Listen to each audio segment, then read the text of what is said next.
भगवान से चालाकी। दोस्तों, आज की कहानी सुनकर आपका दूसरे लोगों की तरफ नजरिया बदलने वाला है।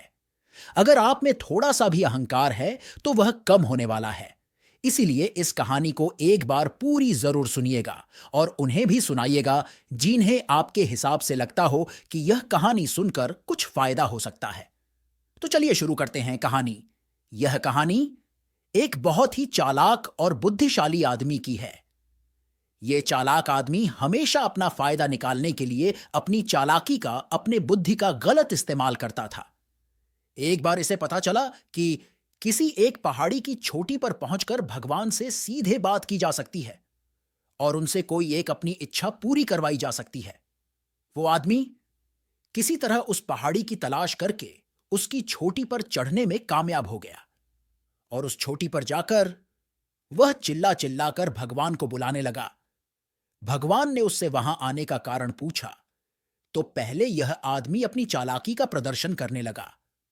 आदमी ने भगवान से कुछ सवाल पूछे। आदमी ने पहला सवाल पूछा। भगवान, आपके लिए लाखों साल कितने बराबर हैं? भगवान ने कहा। मेरे लिए लाखों साल एक सेकंड के बराबर है। आदमी ने फिर भगवान से दूसरा सवाल पूछा। भगवान, आपके लिए करोड़ों अरबों रुपए का क्या मूल्य है? भगवान ने कहा। मेरे लिए दुनिया का सारा धन 1 रुपए के बराबर है। अब आदमी को लगा कि उसने भगवान को अपनी बातों में फंसा लिया है, इसलिए उसने अब अपनी इच्छा बताई। भगवान, मैं आपसे 1 रुपया मांगता हूं। भगवान ने कहा। मैं तुम्हें 1 रुपया देने के लिए तैयार हूं। इसके लिए तुम्हें बस मेरी एक शर्त माननी होगी। आदमी ने कहा। मैं कोई भी शर्त मानने के लिए तैयार हूं। भगवान ने आदमी से कहा। तुम्हें सिर्फ 1 सेकंड इंतजार करना होगा। आदमी खुशी से उछल पड़ा और तुरंत हां कर दी। उसके हां करते ही भगवान वहां से गायब हो गए। अब आदमी इंतजार करने लगा कि कब उसे दुनिया का सारा धन मिलेगा। कुछ घंटे बीत जाने के बाद जब वह दोबारा सोचने लगा तो उसे याद आया उसका पहले सवाल का जवाब जो भगवान ने दिया था।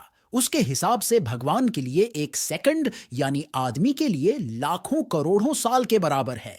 यानी कि भगवान उसे दुनिया की सारी दौलत देंगे, लेकिन लाखों करोड़ों साल इंतजार करने के बाद। ये अद्भुत कहानी हमें बड़ा ही गहरा सबक देकर जाती है।